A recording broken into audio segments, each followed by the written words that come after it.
...1938 no comienza de una forma muy halagüeña para la Segunda República. La terrible batalla de Teruel ha concluido en enero con un balance desalentador para el Ejército Popular, que ha sufrido un durísimo desgaste. Los nacionales ven la oportunidad de recuperar la iniciativa en la contienda y lo van a plasmar operacionalmente en Aragón, territorio que es la bisagra estratégica entre las dos zonas en que sigue dividida la península. Así, a la ofensiva del Valle de la Alfambra en febrero, le sucede al mes siguiente una de carácter general, que a través del Bajo Aragón busca abrirse paso hasta el Mediterráneo para partir en dos el territorio republicano. El Ejército Popular trata de salir de las cuerdas, combinando la resistencia a ultranza sobre el terreno. Se asigna a la Quinta División avanzar sobre Abánades, situado por la orografía del terreno en la línea natural de progresión hacia Alcolea, donde los nacionales cuentan con una cabeza de puente fortificada al otro lado del Tajuña. La operación comienza a las 15 horas del 31 de marzo. Los defensores del batallón de Gerona de la 75 División del general Los Arcos no se ven sorprendidos por una acometida sobre la que su servicio de inteligencia les había prevenido, pero sí por la contundencia y determinación con la que el Ejército Popular ha llegado a dominar parte de las alturas sobre Abánades. Las tropas republicanas entran en el pueblo y continúan avanzando. La cabeza de puente de Abánades ha caído. Los nacionales reorganizan como pueden sus fuerzas arrolladas y consiguen apuntalar una línea de contención sobre el Tajuña con las posiciones que aún conservan apoyada en el castillo de Abánades. La ofensiva republicana ha roto ampliamente el frente y el mando de la agrupación de divisiones de Soria y el ejército del centro se las ve y se las desea para evitar que el enemigo explote el éxito de la ruptura y progrese en profundidad, dando pie a un desmoronamiento general. Los nacionales sufren enormes pérdidas en bajas y prisioneras.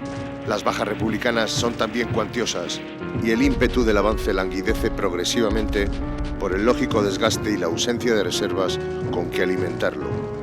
En el sector de Abánades, la 138 Brigada Mixta releva los días 5 y 6 de abril a las exhaustas divisiones que habían llevado el peso de los asaltos. El día 6, las fuerzas republicanas pasan tácticamente a la defensiva, fortificando febrilmente sus posiciones. Es el punto de inflexión.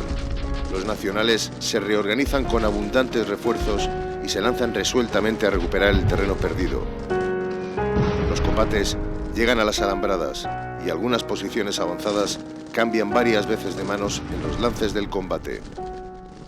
Pero los defensores consiguen mantener la línea alcanzada y conservarla hasta el final de la guerra. La verdad es que una pregunta que es lógico que se haga la gente es por qué estamos trabajando en Abánades, ¿no? Porque el frente de la guerra civil son 1.200 kilómetros, ¿no? Es uno de los frentes más grandes de guerra del siglo XX, ¿no? Pensad que en la Primera Guerra Mundial el frente occidental, que es el famoso frente de las trincheras, tenía 900 kilómetros nada más, ¿no? Entonces el por qué venimos a una zona tan concreta de ese frente tan amplio necesita una explicación. Y hay varios motivos por los cuales estamos aquí.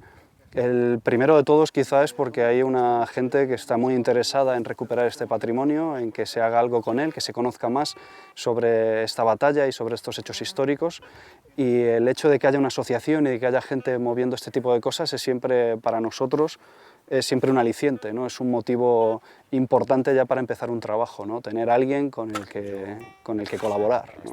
Teníamos bastantes cosas relacionadas con la guerra civil que tenían más valor del que nosotros hasta ahora le veníamos dando. Entonces, pues por medio del ayuntamiento contactamos con el CSIC, con Alfredo González Ruibal. Quedé un día aquí con él, yo le estuve enseñando varias cosas, varios sitios, el castillo y alguna cosa más, y yo me di cuenta que él estaba asombrado de lo que veía, de lo que teníamos y sobre todo, parte de ello, de lo próximo que estaba al pueblo y lo accesible. Y entonces, pues bueno, ahí empezamos a buscar la manera de poder colaborar y eso ya nos llevó pues, a poder ejecutar las primeras excavaciones que se hicieron en el 2010. Para este proyecto lo que hicimos fue solicitar financiación en distintos lugares y durante estos 3 años el proyecto ha estado cubierto económicamente, sobre todo por el Consejo Superior de Investigaciones Científicas, que ha financiado aproximadamente el 60% del proyecto, y después por el Ministerio de Cultura noruego, que ha financiado aproximadamente un 30 o un 35% del proyecto.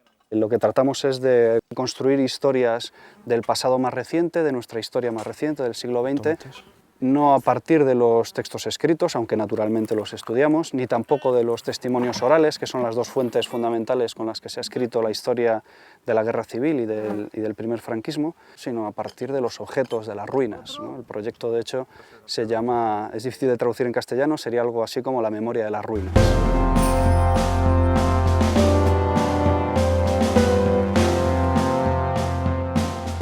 La cuestión es, ¿qué puede hacer la arqueología para comprender la guerra civil mejor?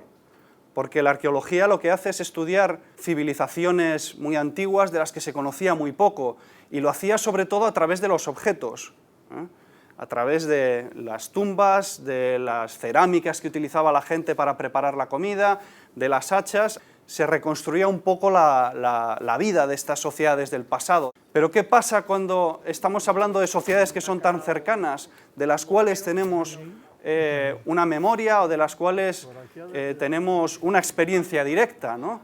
Pensemos, por ejemplo, en la gente que luchó en la guerra civil.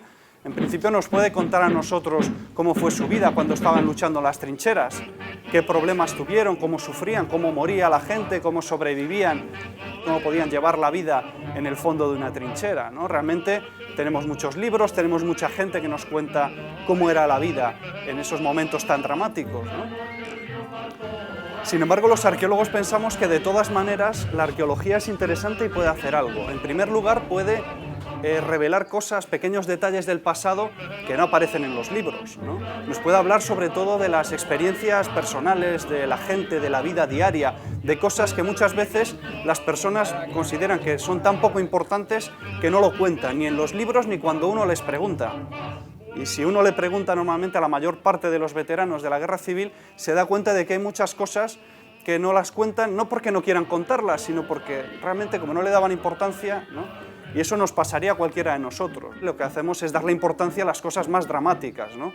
Y en la época de la guerra civil la gente, lo que era más dramático era si lanzaban una ofensiva, si estaban a punto de conseguir un armisticio, si creían que iban a ganar la guerra o no. Eso es lo que recuerda a la gente. Entonces, a través de la arqueología, cuando vamos a excavar en esos sitios donde la gente vivió y luchó, lo que encontramos es, sobre todo, cuestiones mucho más específicas que tienen que ver con la vida de esta gente, ¿no? Con sus experiencias más personales, con detalles más íntimos. Y a veces encontramos cosas que son muy curiosas, que no tienen que ver con esas grandes historias, con la historia general que aparece en los libros, sino con cosas mucho más íntimas. A veces encontramos anécdotas, ¿no?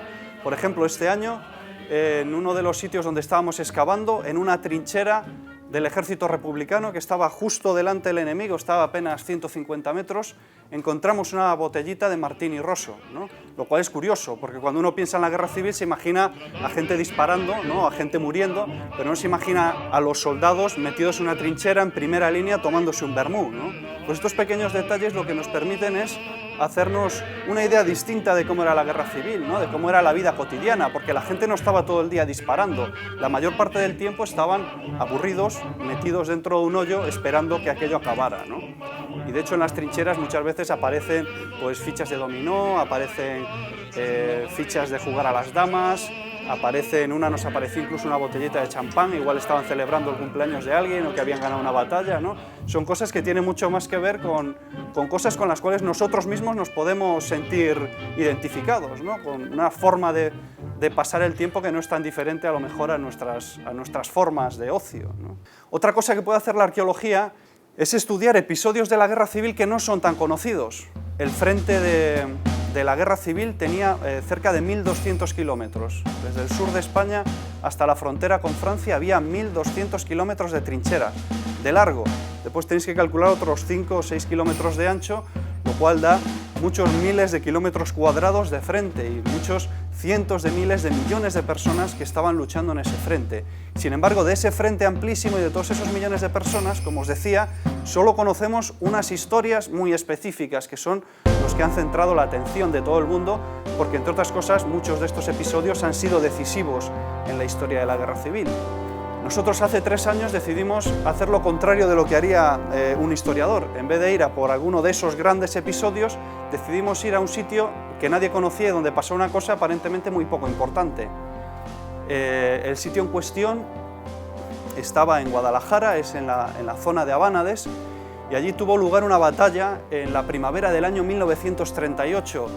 Fue una batalla en realidad muy grande en la que participaron cerca de 200.000 soldados y hubo 8.000 bajas entre los dos frentes. Hubo tanques, hubo aviones, fue como una batalla de la Segunda Guerra Mundial, fue una batalla muy importante. Pese a que fue muy importante, no fue muy decisiva desde un punto de vista histórico, no pasó nada, ¿no?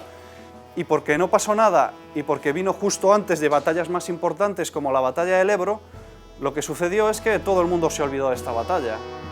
Prácticamente, si uno se lee cualquier libro de la Guerra Civil, no encuentra ninguna referencia a este conflicto, ¿no? Así que nosotros decidimos que íbamos a estudiar precisamente esa batalla olvidada para que dejase de ser olvidada un poco, ¿no? Lo que queríamos era contribuir a que se pudiera recordar también estos episodios de menor importancia de la Guerra Civil. En este mismo suelo que estamos pisando, pues hubo unos combates dentro de lo que fue la batalla olvidada en marzo-abril del 38, pues esto fue otra batalla dentro de esa misma batalla, que la podíamos llamar la batalla de la Nava, puesto que lo que se trataba era de tomar la posición de la Nava, que estaba un poco más para allá. Los nacionales tenían posiciones como escaqueadas en el terreno, no muy grandes de distancia ni seguidas, pero sí escaqueadas así un poco en el terreno, pero que cruzaban fuegos unas con otras y era muy difícil el avance por aquí. Entonces los republicanos en un principio llegaron hasta el cerro y todo esto, intentaron seguir para acá, pero no pudieron, con las brigadas que tenían en un principio no. Entonces sacaron a la 66, que venía en reserva, y la pusieron aquí para el ataque de la Nava exclusivamente. Luego la acompañaba un poco algunas fuerzas de la 39 por el lado izquierdo y algunas por el lado derecho de la 2, brigada mixta. Sí, aquí había 7, los muertos que había 7. Y luego, no, pero eso los enterró mi padre, pero después de terminarse la guerra. ¿Sabes? Después de terminarse la guerra, sí. Es cuando vinieron a ver por aquí lo de la guerra. Pero ve estas chicas jóvenes que tenéis, les gustará ver esto. Mira, este sería el corral de las ovejas o un corral donde guardaban el ganado. Pues ahí hay uno. ¿De ese no se acuerda usted? Ya has sacado tú. Sí, hombre, sería la parera, claro. Yo ya de eso, ¿cómo me voy a acordar? Aquí han encontrado... ¿Ya os sacáis aquí algún hueso? Estos chicos han encontrado uno. Aquí esto es de un cebo. Pero es que estarán algo más hondos. Me encontré dinero. El dinero que hubiera, pues no lo sé, pero metí la mano a un descanso que había uno enterrado ya. Estaría enterrado a la pared. Y al meter la mano al agujero, pues dio con el dinero. No, el dinero, quién sabe lo que cogería entonces. Estaban aquí encima de la iglesia, estaban los unos y los otros allí encima de la fuente.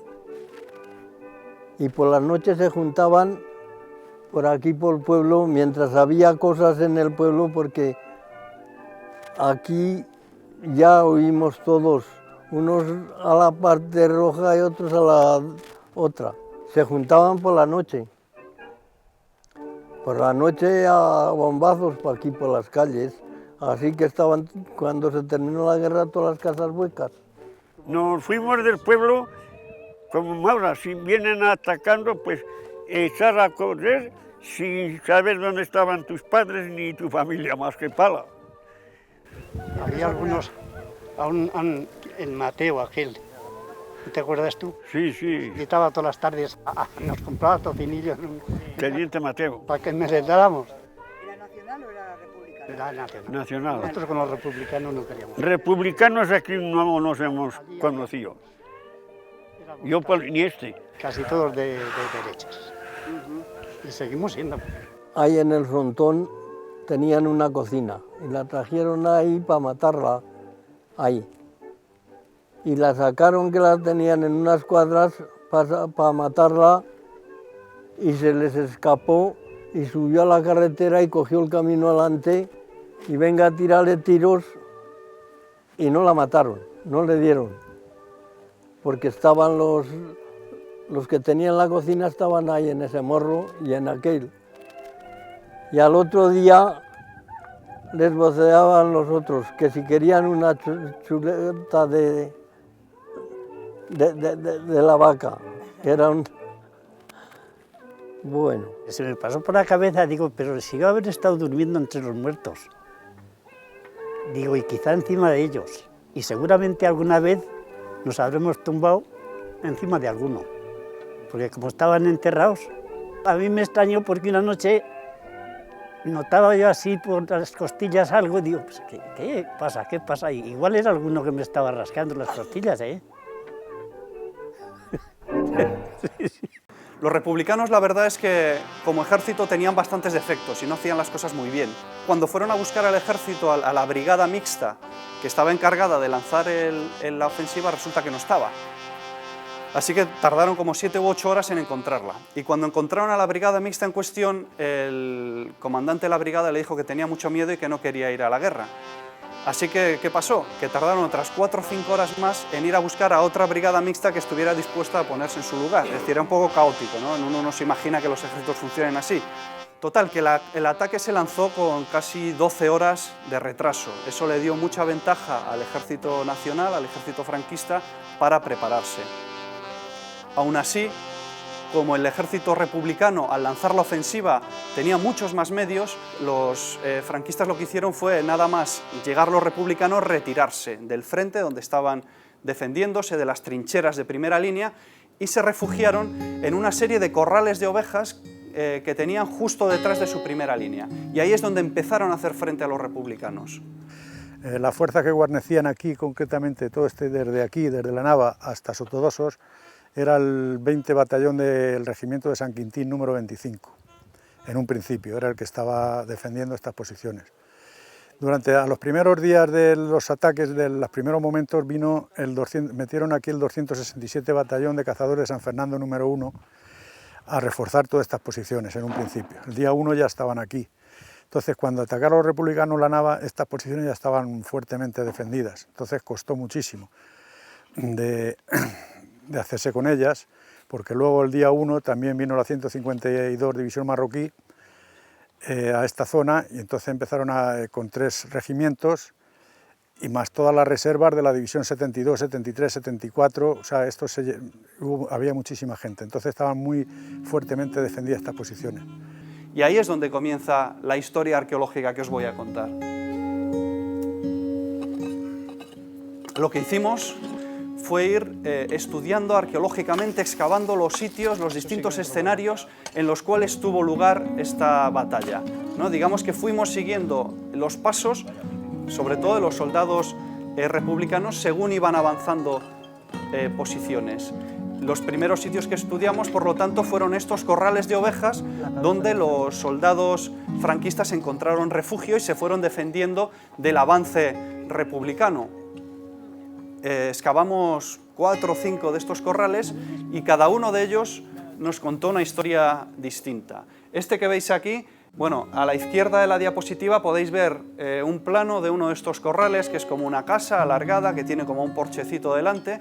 Dentro de la casa es donde se guardan las ovejas y alrededor hay un muro de cierre y es donde se sueltan a los corderos para que coman trigo verde que se planta allí, ¿no? En la época de la guerra, lógicamente, no había corderos porque se los habían comido todos, igual que las ovejas. Y de hecho desmontaron, esto era una zona que en aquella época no tenía árboles, entonces desmontaron los tejados de las parideras de estos corrales para poder hacer fuego y calentarse, porque aquí hace muchísimo frío, puede llegar hasta 20 bajo cero en invierno. Yo desde aquí, ahí a la paridera que teníamos nosotros, desde aquí hasta mi paridera, a lo mejor había 3 matas de encina. Claro. Si las había. Y ahora pues está ya... Esto se ha cubierto de monte increíble. Esto ahora es un bosque, míralo. Y eso que lo hemos cortado hace 2 años para la lumbre. A mi abuelo Ventura tenía 2 piaras de ovejas y una la tuvieron que matar para la tropa, pero la tropa de la otra zona, no de las derechas, ¿cómo se llama? El republicano, ¿no? Se pasó pues muy mal. Y las parideras del ganado todas hundidas, todas las dejaron hundidas. ¿Y usted se acuerda de cuando se llevaron las ovejas los rojos? Sí, toma, estaba yo guardándolas. Una piedra mía y otra del Cattonino, del Constante.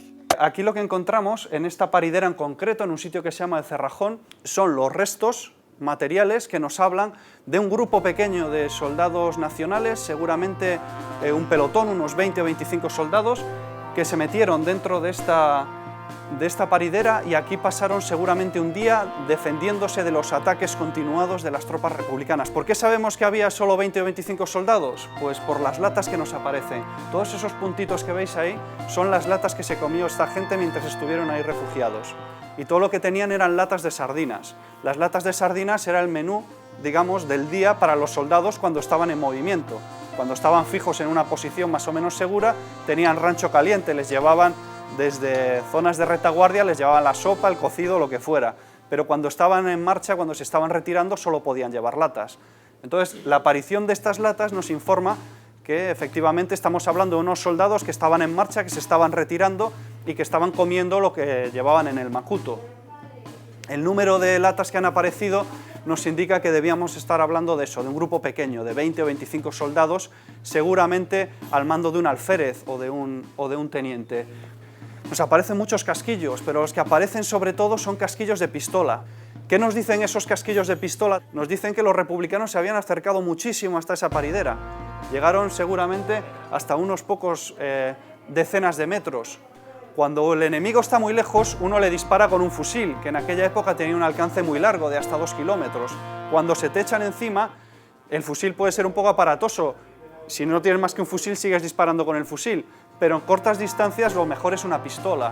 Entonces la aparición de todos estos casquillos de pistola nos está diciendo que la gente, los soldados republicanos ya habían saltado, ya estaban seguramente rodeando este lugar. Sabemos también cómo les estaban atacando los republicanos, además de dispararles con ametralladoras y fuego de fusil, porque nos aparecen balas que pertenecen a estas armas, sabemos que les estaban disparando con morteros de 50 milímetros, que son proyectiles así, no muy grandes. Esa mano que veis ahí está sujetando la cabeza de un mortero que explotó parcialmente. Y esa mancha marrón que se ve en el plano es el cráter que dejó el mortero. Ahí nos apareció justo ese trozo de proyectil. Otra de las parideras que excavamos fue más interesante que esta, porque aquí sí que hubo un combate realmente infernal. Aparecieron muchos objetos personales, quiere decir que había gente que estaba muriendo o que en mitad del fregado estaba perdiendo cosas, ¿no? Como una medalla o monedas. Ahora en el sitio en el que estamos, esto se llama la Enebra Socarrá y es realmente el epicentro de la ofensiva al Alto Trajuña, por lo menos de los primeros días de la ofensiva. Toda esta zona estaba originalmente ocupada por las tropas del ejército de Franco y fueron atacadas masivamente por las tropas republicanas que estaban situadas hacia el sur. Lo que hicieron fue, el 30 de marzo del año 1938, atacaron tanto por el sur como por el suroeste y fueron envolviendo a los soldados franquistas. Los soldados franquistas se fueron retirando a través de esta dorsal. Entonces, bueno, avanzaron los republicanos por aquí con muchas dificultades porque también la aviación no paraba, la aviación republicana no actuó en esta batalla, pero la nacional cuentan los republicanos, según los cuentas que llevaban, pues tiraría unas 3.000 bombas de todos los calibres en los días de la batalla. La aviación nacional bombardeó a placer, no solamente el frente, sino toda la retaguardia, los pueblos de retaguardia donde los republicanos tienen los servicios de intendencia, de todo eso, pues lo bombardeó a placer.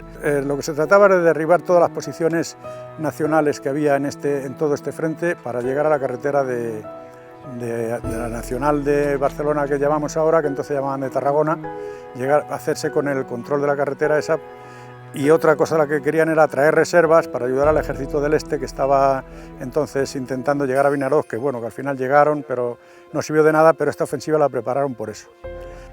Y en este sitio en concreto en el que estamos hubo una batalla seguramente terrible, ¿no? En estos primeros días de la ofensiva del Alto Tajuña, en la cual murieron decenas de personas, decenas de soldados de uno y otro bando. El año pasado, cuando estábamos prospectando esta zona en busca de nuevos sitios para trabajar, para hacer nuevas excavaciones arqueológicas, encontramos en esta zona en concreto, donde están trabajando mis compañeros, aparecieron algunos huesos en superficie.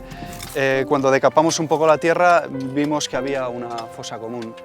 Entonces, y aquí tienes fémur, tibia, peroné, el talón con los huesos del tobillo, el empeine, y estos huesitos ya son los de los dedos. Se ve el zapato. Y aquí tienes toda la suela del zapato, efectivamente. ¿Y esta? Esto de aquí puede ser probablemente la otra tibia, a lo mejor esté desplazada. Y esta mandíbula corresponde a otro cráneo.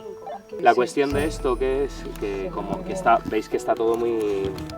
¿sabes? Porque hay un cráneo con un pie, dos piernas aquí, costillas aquí, aquí una mandíbula. Realmente, o sea, esto lo que nos indica es que este revuelto podría... es que la persona que los enterró aquí, o sea, el paisano que estuvo arando la finca, lo que hizo fue enterrar el cuerpo por fragmentos. Probablemente hubiese una pierna en conexión, pero que no estuviese en conexión con un tronco. Y entonces él lo echó aquí y por eso está todo revuelto, por eso no está el cuerpo completo en conexión anatómica. Es pura conjetura, pero es bastante probable que muchos de los huesos estuvieran esparcidos y en desconexión anatómica porque ya los propios animales los hubiesen descoyuntado. O sea que, y por eso está todo tan fragmentado y tan revuelto, por eso no tenemos un cuerpo completo. Una vez que acabó la batalla de la ofensiva del Alto Tajuña, los muertos no pudieron ser enterrados porque toda esta zona quedó como tierra de nadie. Entonces los vecinos del pueblo, ni los propios soldados pudieron enterrar a sus compañeros. Los restos humanos quedaron dispersados por toda esta zona de aquí, por toda esta cerrada, hasta que en el mes de abril del año 1939 la gente del pueblo pudo venir y enterrarlos.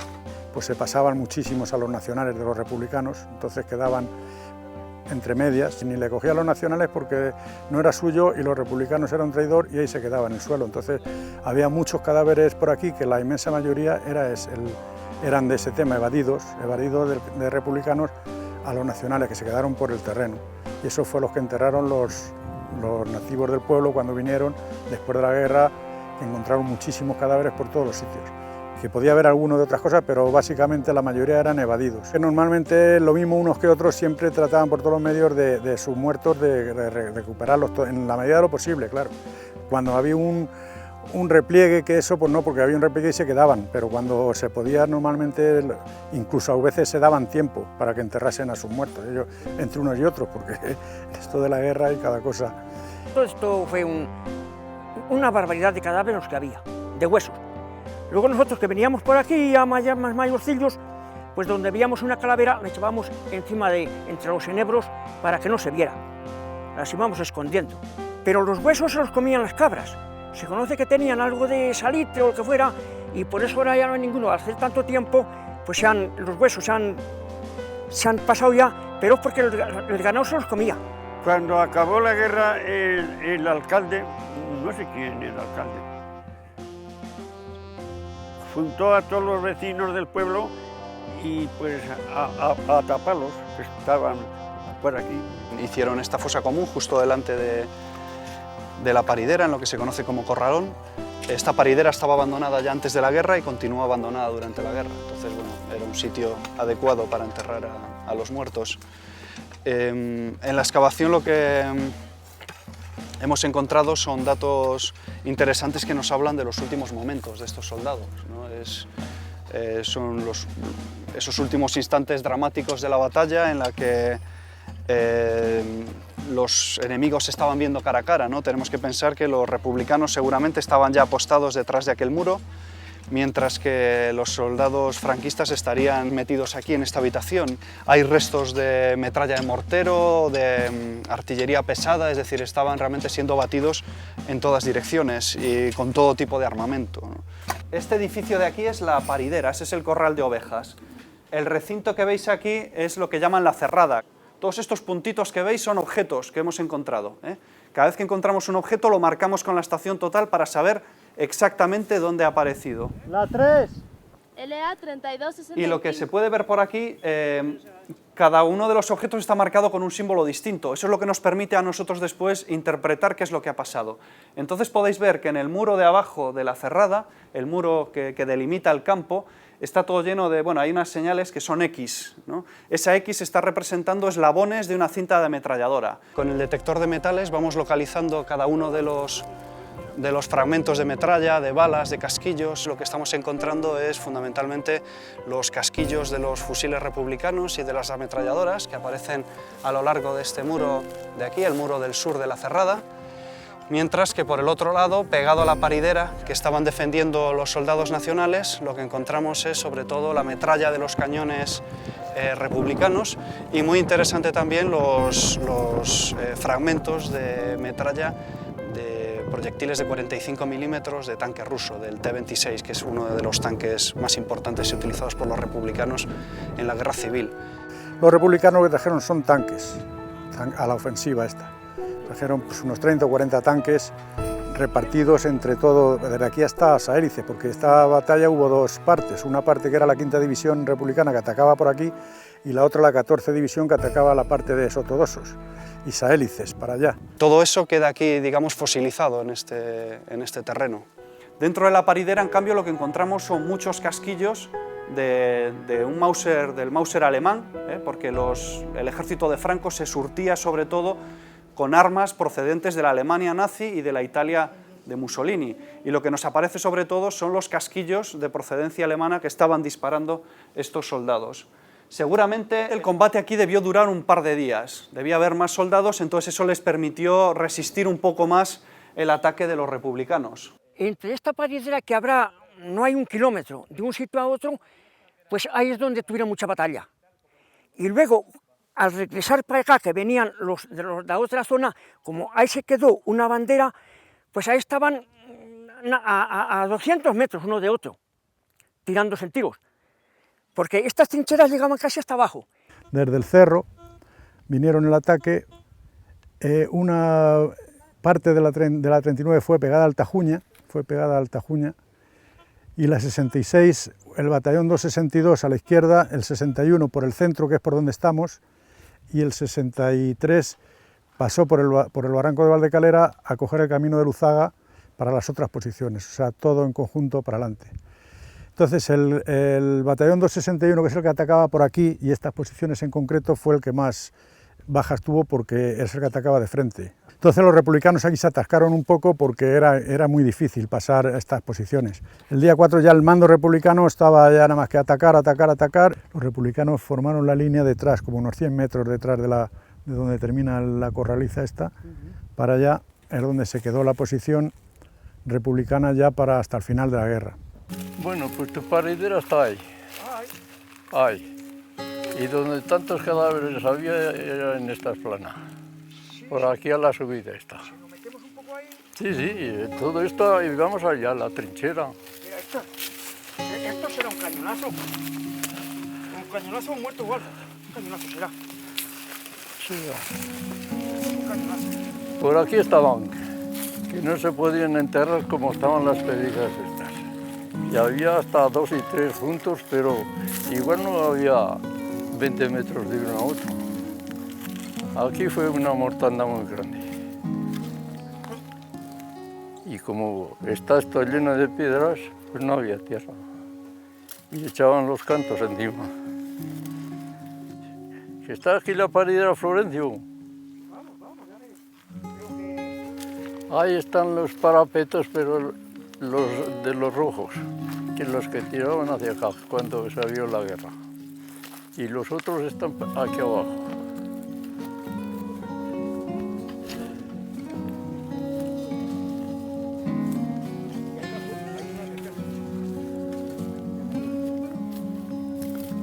Empiezan ya las trincheras. Y suben por la otra cuerda. Y suben por el otro lado, sí. Y luego empiezan a hilar de las que tenían los rojos derechas arriba. Ahí mismo hay unos parapetos, por eso nos pasaron para arriba, porque a lo que se muevan les sacudían desde ahí, desde el mismo ese. Y la trinchera va por ahí detrás al camino. Esta lección ya después de tomar esto. Coño, no te digo que aquí terminaron la guerra, la última. En esos chaparros que se ven que tienen la hoja seca, estaban unos, y aquí un cacho más abajo, otros. Tiro fijo, si nos bajamos un poco más abajo, esta senda abajo... Sí, sí, pero aquí no. Ahí están los últimos parapetos. Aquí resistieron mucho, los que más. Y luego, que no estuvieron un día solo, que estuvieron varios días aquí hasta que acabaron con esto.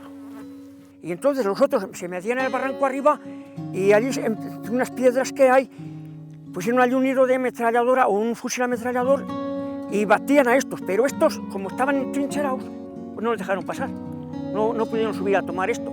Cuentan en el pueblo que se quedaron aislados aquí unos, los que la defendían, que eran los del batallón San Quintín, y tuvieron que venir los moros a sacarlos, y se puede ser, y los sacaron hacia las otras posiciones, hacia la posición importante, digamos.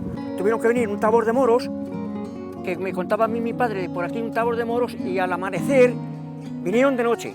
Y al amanecer, pues estaban juntos unos con otros y no sabían si eran de una parte o eran de otra. Entonces empezaron los moros al amanecer a aullar y tuvieron que entrar por aquí a bayoneta cará, con cuchillos y con bayonetas. Y aquí hubo mucha mortandad. El día 6 hubo aquí una concentración de artillería grandísima. Hubo un duelo entre artillería republicana y nacional. Vamos, como lo nunca visto, que cuentan en el pueblo que se veía como si fuera de día, claro, muchas partes porque tiraban bengalas también. Uy, por las noches esto estaba todo iluminado. De los bombazos. Había muchos ataques, muchos tenía que haber, muchos. Estos son algunos de los cartuchos que quedaron abandonados sin que llegaran a ser disparados, y al lado podéis ver un proyectil de artillería de un tanque ruso. Es un percutor de un proyectil de artillería. Entre los objetos más o menos personales que aparecieron encontramos una medalla del Papa Pío XI, que está celebrando el Año Santo de 1933. Lo más seguro es que esto lo llevara uno de los soldados nacionales. El Papa Pío XI defendió a Franco, defendió la sublevación, pero por otro lado también es un papa que atacó a los nazis. Escribió una encíclica, promulgó una encíclica en la cual criticaba el giro que estaba tomando el régimen nazi en los años 30, ¿no? Que se llama Con ardiente preocupación, ¿no? El Papa estaba preocupado por los acontecimientos en Alemania, ¿no? Sin embargo, en el caso de la guerra civil claramente defendía a Franco, ¿no? Por los crímenes contra la Iglesia que se estaban cometiendo en territorio republicano. Lo curioso es que justo al lado de esta medalla del Papa nos apareció una estrella roja del uniforme del Ejército Popular de la República. La estrella roja, a partir de finales del año 36 o inicios del 37, la llevaban todos los soldados del ejército republicano. Dentro de la paridera encontramos varios cadáveres. En total encontramos 6 cadáveres, todos ellos del ejército franquista. Algunos de ellos estaban completamente destrozados, porque aparte del fuego de la artillería de los tanques y de las ametralladoras y demás, les estaban atacando con artillería pesada. Es un soldado muy joven, seguramente debía tener 18 o 19 años, eso lo podemos saber por los huesos, ¿no? Ahí también hacemos un poco de arqueología forense, y por las características del esqueleto sabemos que en cualquier caso tenía menos de 20 años, era un chico muy joven, ¿no? Tuvo una muerte espantosa realmente, ¿no? Y eso es otra de las cosas que se puede saber a través de la arqueología, ¿no? No solo podemos descubrir estos momentos de la vida de ocio de los soldados en la trinchera o cómo más o menos malvivían en ellas, sino que también tenemos detalles terribles de cómo moría la gente, ¿no? Y esto es importante porque a veces uno cuando piensa en la guerra, ¿no?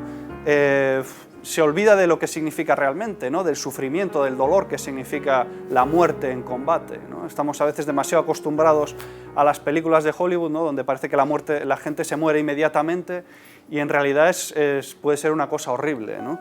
Debajo de la mandíbula veis que hay una cosa que sobresale.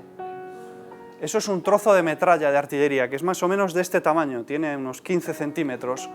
El trozo de metralla le atravesó el cuello, no le afectó ningún hueso, entonces no le mató. Tenía trozos de metralla en otras partes del cuerpo, cerca de la columna vertebral. Si hubiera sobrevivido, seguramente se habría quedado paralítico. El caso es que pese a todos esos huellas de metralla, bueno, hace poco, de hecho, antes de irme de Santiago, mis compañeras antropólogas habían descubierto al estudiar el cráneo que tenía un agujero en la parte de la base del cráneo y dentro estaba lleno de trozos de metralla. Es decir, el proyectil de artillería le había explotado muy cerca y le había llenado el cuerpo de metralla, o sea, tuvo que ser horrible, ¿no? Y sin embargo, pese a todo eso, este hombre no murió. ¿Y por qué sabemos que no se murió? Porque en el pecho, justo debajo de la mandíbula, aparecieron 2 proyectiles de pistola impactados que demuestran que lo que realmente lo mató lo remataron, digamos, ¿no? Para ahorrarle sufrimiento. Lo que no sabemos, y estas son las cosas con las que uno siempre se queda con esta duda cuando hace arqueología contemporánea, ¿no? Descubre detalles muy crueles, terribles y muy vívidos de la historia, y al mismo tiempo queda siempre cierta ambigüedad, no sabemos exactamente qué fue lo que pasó. Sabemos cómo se murió este señor, pero no sabemos, por ejemplo, si quien remató a este soldado fueron sus propios compañeros que quisieron evitarle más sufrimiento, o si fueron los soldados republicanos cuando tomaron la posición. Ya os dije que era una persona joven. Sabemos que era fumador porque llevaba un mechero, lo cual en la guerra civil es como no decir nada, porque todo el mundo era fumador. Pero llevaba un mechero muy bonito, de un chisquero, que debía ser relativamente caro, ¿no? Estaba muy elaborado. Y en el bolsillo llevaba varias monedas, llevaba como 5 o 6 pesetas, que es una cosa curiosa porque casi todos los soldados que hemos encontrado, muertos, todos llevaban en el bolsillo algunas monedas, ¿no? Es extraño pensar que uno va al frente a luchar y seguramente a morir y sin embargo lleva algunas monedas en el bolsillo, ¿no? Y otra cosa que nos apareció aquí fue una medalla de un Cristo de Cantabria, el Cristo de Limpias, con lo cual seguramente este chico procedería de ahí, procedería de Cantabria. Iba muy bien armado, llevaba un fusil alemán y tenía todavía las cartucheras llenas hasta arriba de munición, tenía un montón de munición alemana, que la podéis ver ahí, y sin embargo las trinchas que llevaba, las cartucheras, eran de fabricación americana. Son unas trinchas que se habían inventado en el año 1917 en Estados Unidos, que se utilizaron en la Primera Guerra Mundial y que eran para llevar munición de ametralladora. Sin embargo, y tenían los bolsillos así muy grandes para los cargadores de la ametralladora. Sin embargo, este hombre, como no tenía una ametralladora, lo que había hecho había sido rellenarlas de cartuchos de fusil, ¿no? Esto es curioso porque nos habla un poco cómo fue la guerra civil, ¿no? Fue una guerra un poco cutre en ese sentido, de que los soldados no iban muy bien uniformados, ¿no? No iban muy bien pertrechados, tenía a lo mejor un casco checo, unas botas americanas y un fusil alemán. No había mucha uniformidad, digamos. Estos son los restos de otro de sus compañeros que murió también ese día, también por un proyectil de artillería. En este caso el cuerpo quedó totalmente destrozado y lo único que pudimos recuperar fueron pues, algunos huesos de las piernas, aquí como podéis ver todavía con las botas puestas. El objetivo del proyecto también es conseguir darle una sepultura digna a esta gente, ¿no? Pensar que esta gente ha quedado tirada por los montes, ¿no? Nadie más ha vuelto a saber de ellos, seguramente tienen familiares, pueden tener familiares vivos ahora, así que nuestro trabajo en este momento es tratar de identificar en la medida de lo posible quién es esta gente, y si pudiéramos llegar a saber quiénes son sus familiares, pues devolverles esos restos, ¿no? Si no podemos llegar a hacer eso, por lo menos darles una sepultura digna en el cementerio del pueblo, en el cementerio de Abánades. Esta es otra de las parideras donde se refugiaron los soldados nacionales. Aquí estábamos limpiando la entrada de la paridera y de repente nos apareció una especie de fosa. Nosotros llevamos siempre un detector de metales, entre otras cosas, para que no se nos escape nada y también porque si hay una bomba o algo, pues enterarnos antes de que nos explote, claro. El caso es que el detector de metales tiene un discriminador que nos dice el tipo de metal que hay, ¿no? Que estamos encontrando. Normalmente si es una bomba pita mucho hierro, ¿no? El caso es que cuando lo estamos pasando por aquí nos pitó oro, que era la primera vez que nos pasaba, ¿no? Es bastante raro encontrar oro por el campo. Y pitaba oro porque había un muerto debajo. No es que los esqueletos piten como oro, sino que llevaba una alianza. Entonces fue precisamente la alianza matrimonial que llevaba este hombre lo que nos permitió encontrarlo, lo que nos permitió identificarlo. Este soldado era republicano, lo sabemos entre otras cosas porque en el bolsillo llevaba un montón de monedas de la República, en total unas 9 pesetas y media, que en aquella época tampoco era mucho dinero. Hay una diferencia importante entre este soldado de aquí y los que excavamos en el otro sitio. Los que excavamos en la otra paridera, los soldados nacionales, los habían enterrado de mala manera, seguramente en algún momento que pudieron tener libre, quizás los propios republicanos, y los echaban en los agujeros, en los cráteres que habían dejado las bombas. Entonces están un poco tirados cada uno de una manera. En cambio este está colocado de una manera muy distinta, puesto en posición alargada, de cúbito supino, que se dice, ¿no? Mirando boca arriba, y tiene los brazos cruzados sobre el pecho, así. Eso quiere decir que seguramente lo enterraron sus compañeros y lo enterraron con cierto cuidado, ¿eh? Estaban preocupados por él, porque era su camarada que acababa de morir. En este caso sabemos que lo mató una bala que le atravesó el pecho porque nos apareció un proyectil de Mauser, en este caso español. Ahí podéis ver el detalle de la alianza matrimonial, que tenía una letra, pone R, que quizá nos pueda dar alguna pista sobre quién era esta persona o quién era su mujer, ¿no? En este caso era una persona un poco mayor, no era un veinteañero, seguramente andaría ya en torno a la treintena, con lo cual es posible que esta persona que nosotros hemos encontrado aquí tenga hijos todavía, ¿no? Y que no sepan que nosotros hemos recuperado ya el cadáver de su padre. Así que sería desde luego muy bonito poder devolvérselo, ¿no? Típico del ejército republicano, no llevaba un uniforme militar, llevaba un uniforme hecho de restos de distintas cosas y llevaba también ropa civil. Lo que veis justo debajo del anillo, no sé si veis una cosa más o menos verde, esa es la hebilla del cinturón, es una hebilla muy bonita, de bronce con esmalte de vidriado. Una vez que tomaron las parideras, comenzó la parte quizá más difícil del ataque republicano, que era el ataque a la segunda línea franquista, que estaba muy bien defendida, muy bien fortificada, con nidos de ametralladoras, trincheras profundas, abrigos, y aquí los republicanos estuvieron luchando contra las tropas de Franco durante 2 o 3 días hasta que finalmente se rindieron o se escaparon. Esta es una de las trincheras que excavamos, ahí están varios de los excavadores para que os hagáis una idea aproximadamente de la profundidad que tienen las trincheras. Y aquí también sabemos cómo fue el ataque fue básicamente a granadazo limpio, ¿eh? Lo que nos aparecieron fueron cerca de 40 o 50 restos de granadas.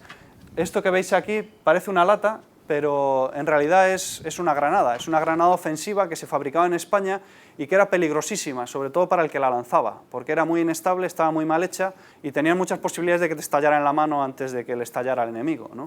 Había trozos de hierro y había algunos culatos de los proyectiles que no explotaban y todo se vendía, entonces todo se vendía. En vez de ir a la escuela, nos veníamos a buscar chatarra para venderla, las balas, y cavábamos los pozos de los cañonazos y ya sabíamos, en el hierro conocíamos la espoleta que era de metal y la que era de hierro. Entonces, por donde había entrado la espoleta, que era la de metal, tenía así un fogonazo y a cavar hasta que la encontrábamos para venderla. Pues entonces se vendía, aquí el pueblo luego se vivía de la chatarra, de hierros, de alambres, piquetes. Luego llevábamos a casa y no sabían que no habíamos ido a la escuela, una paliza. Pues la chatarra, andábamos los pastores particularmente, había gente que se iba a posta también a buscar, había días que eso, pues porque no había dinero. Pues a buscar los casquillos que tiraban en las trincheras, los cañonazos a buscar el hierro, las espoletas de metal y, en fin, todas esas cosas, porque había que sacar alguna perreja. Las balas valían, me parece que eran entonces 10 pesetas el kilo, pero entonces 10 pesetas, pues, y las alambradas, los piquetes, todo lo compraban. Yo hacía el burro. En una lumbre. No, yo cogía los morteros, así, y llevan una cinta de metal, enteritos, los cogía de la espoleta y encima una piedra, pegale golpes hasta que lo partía el metal, para quitárselo, porque valía más que el hierro. Y como no me explotaría alguno. Por eso digo que... Aquí la mayoría...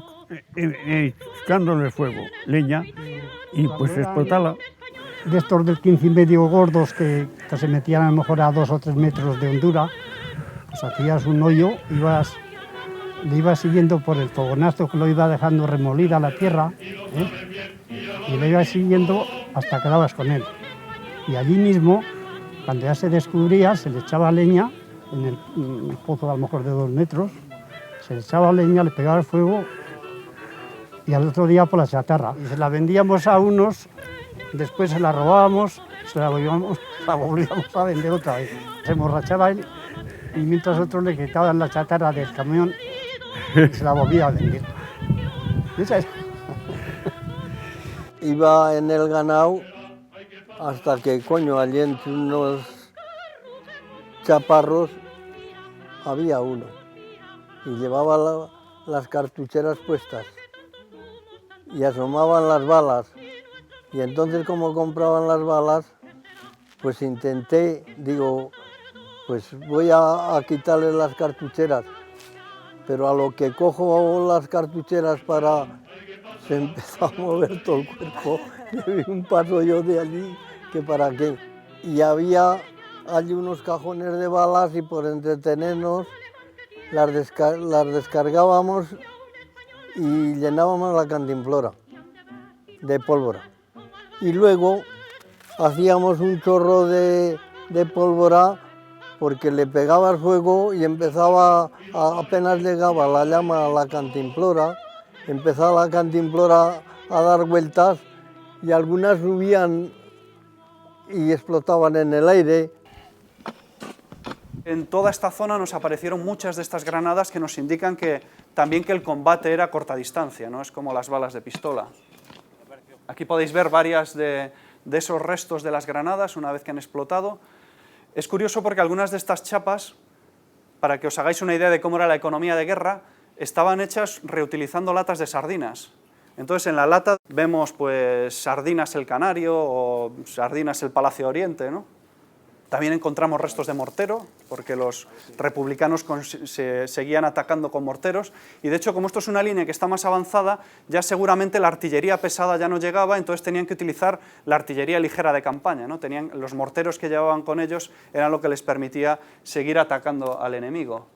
Al acabar la guerra, lo que hicieron los dos ejércitos fue atrincherarse mejor, ¿eh?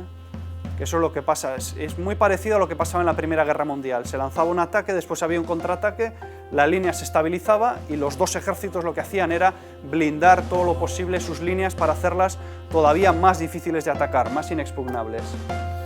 Este es un plano de la trinchera, ¿no? Esta es la trinchera y el nido de ametralladoras característico.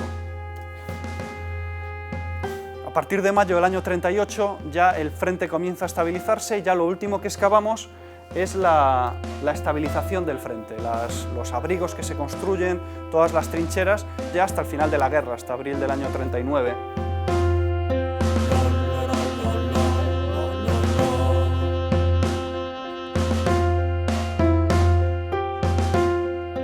Esto que veis aquí, por ejemplo, es un abrigo republicano que está en primera línea, ahí nos apareció un proyectil más de mortero, en este caso sin estallar. Y aquí estos sitios son interesantes porque le permite a uno hacerse una idea de cómo era la vida de esta gente. Lo que tenemos aquí es el material que apareció en el suelo de un fortín que llamamos la posición 64, como veis aquí.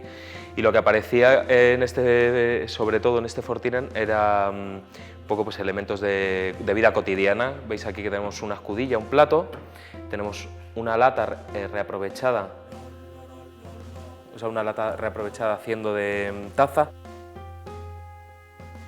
Tenemos una lata reaprovechada haciendo de caldero y como veis esto es una caja de munición reaprovechada también como caldero. Apareció la cabeza de un mazo, esto es un mazo de los zapadores, de los que iban haciendo las trincheras, de los ingenieros que llamaban, los cuerpos de ingenieros. Esto es el cuerpo de un obús, un elemento de artillería. Y luego aparecieron el tacón de una suela de bota, 3 monedas, son republicanas las 3, del 37. 2 son de 1 peseta y una de 50 céntimos. Y luego aparecen las guías de peine con la munición. ¿Veis? Aparecen aquí casquillos, las balas, los proyectiles completos, estos incluso dentro de la guía de peine. Estos son Mauser español.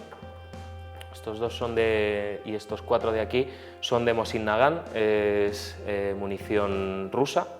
Estas dos guías de peine pertenecerían a Mosin Nagant y esta guía de peine pertenece a Mauser español, que sería nacional. Y las condiciones de vida realmente eran tremendas, era casi... yo he excavado sitios prehistóricos de hace miles de años y he excavado sitios también recientes. Y hay veces que cuando excavo estos sitios recientes me da la sensación de que estoy excavando cosas más primitivas que las que excavo de hace 4.000 o 5.000 años, ¿no? Y muchas veces una casa de la Edad del Hierro de hace 3.000 años es mucho más acogedora y está mejor hecha y demuestra más civilización, digamos, que algunos de estos abrigos donde estaban malviviendo estos soldados, ¿no? Que eran fríos, eran húmedos. De hecho, en muchos de estos abrigos lo que nos aparecen son muchas medicinas para tratar la artritis, ¿no? Imaginaos ahí metido en un hoyo húmedo, frío, durante meses y meses. Esto es una fotografía del interior del abrigo, la trinchera que tenía delante y otro nido de ametralladoras. Y aquí es donde, bueno, los compañeros del CIS es donde han estado trabajando más. Esto es justo al principio de toda la excavación. Esta es una posición que capturaron los republicanos al comienzo de esta ofensiva, de la batalla de la que os comentaba. Y una vez que acabó la batalla, a finales de abril, comenzaron a fortificarlo ellos más. Y lo que hicieron fue un nido de ametralladoras tremendo, profundísimo, realmente es espectacular. Muy impresionante de ver, pero muy duro de excavar, la verdad, porque tuvimos que bajar como 2 metros de tierra y piedras, y varios de los compañeros que están aquí estuvieron ahí picando duramente. Lo que veis en la fotografía en primer plano es un graffiti que hicieron los zapadores republicanos, los ingenieros que estaban a cargo de construir este sitio, pusieron ahí el graffiti diciendo esto lo hizo la brigada no sé qué. Y este es el plano. Bueno, para que os hagáis una idea, la escala de abajo son 30 metros, así que aquí excavamos en total pues, cerca de 50 metros de trinchera más el nido de ametralladoras. No salieron grandes cosas, salió sobre todo munición rusa, que nos habla de que ahí efectivamente estuvieron los republicanos. Aquí podéis ver a los compañeros excavando, ¿no? Y bueno, estas son algunas de las cosas que nos han salido, el cuchillo y tenedor o la cuchara con la que comían el rancho. Nosotros entendemos que la arqueología es suficientemente interesante como para que participen en ellas no solo arqueólogos, sino también todo tipo de gente, ¿no? Y siempre colaboramos pues, con aficionados, por ejemplo, que les gusta la arqueología, grupos de voluntarios que están interesados en la guerra civil, niños, ¿no? Siempre hacemos una excavación para niños, y esto es lo que podéis ver aquí, es la excavación infantil, que fue un éxito rotundo porque vinieron como 25 niños excavando el interior de un refugio republicano y ahí con sus diplomas por la gran contribución a la excavación. Y por supuesto está en este caso, este año, la contribución de la colaboración de la gente del CIS, que ha sido absolutamente clave para el éxito de la excavación. De hecho, si no hubiera sido por vosotros, habría sido difícil que hubiéramos tenido una trinchera tan espectacular que enseñarle a la gente, y que fue fundamental en el Día de las Puertas Abiertas, porque siempre hacemos un día en el cual invitamos a todo el mundo que quiera venir a ver nuestra excavación, participar en ella, traerse a sus niños, hacer fotos, y ese Día de Puertas Abiertas además viene gente vestida como soldados de la Guerra Civil, en este caso vinieron 12 o 14 personas armados como soldados de la Guerra Civil y reconstruyen un poco cómo era la vida en aquella época, ¿no?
Pues ahora estamos relativamente tranquilos. Hemos tenido bastante tomate pues, con el transcurso de la ofensiva y luego los contraataques faciosos, pero ahora mismo más o menos el frente se ha estabilizado y estamos tratando de consolidar las posiciones con obras de fortificación. Lo que pasa es que tenemos los medios un poco limitados.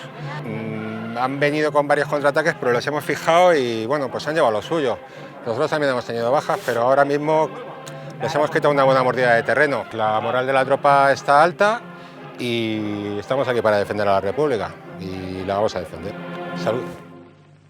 Cuando más falta me hacía, Ali se me encasquilló, pero vino el macharmero Le quito el balín de la recámara y volví a meter unas cintas. ¡Ay, qué ráfagas tiró en la Sierra del Caballo! ¡Ay! Aquella fue la terminación de la guerra. No se terminó, pero allí se terminó.